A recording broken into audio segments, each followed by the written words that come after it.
所謂極端實用化，就係將科學技術嘅發展應用絕對化，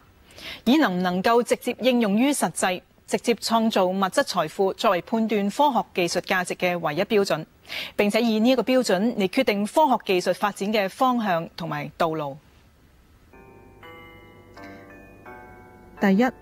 科學技術只有能夠直接應用、迅速見效，先至得以存在同埋發展，否則就唔會加以研究。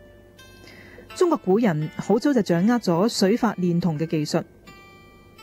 曾稱呢一種銅鹽與鐵接觸得到咗銅，即係鐵銅置換反應。但一旦銅被直接應用於生產同埋生活之後，佢呢一種現象嘅科學價值就完結啦，相關嘅科學研究亦都終止咗。實際上，往往呢度先可望得到最有科學價值嘅成果。又譬如燃燒現象。儘管中國古代比歐洲早1000年就知道氧氣，但係就冇引起人嘅注意，更加冇因此而促進化學嘅產生同埋發展。甚至連認識氧氣呢個偉大成就，亦都係流散喺外國嘅中國古籍之中發現嘅，而國內嘅竟然毫無記載。第二，能夠勉強使用嘅就不思改進，更加冇理論嘅總結提高，科學技術極難深入發展。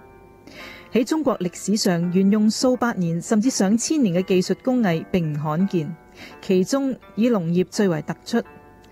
無論耕作工具、作物品種嘅改造提高，都甚為緩慢，特別係宋元之後冇根本性嘅進展。例如起源於商代嘅吸水工具吉作，俗稱塗竿或者架斗，佢係架木制竿式機械，一邊綁住石頭，一邊綁住水斗，利用槓桿原理由井中一上一下咁吸水。直至20世紀50年代，廣州郊區嘅一啲地方仲係使用吸水機械。至於建築方面，亦都係數百年甚至係上千年一貫制嘅，特別係民房建築。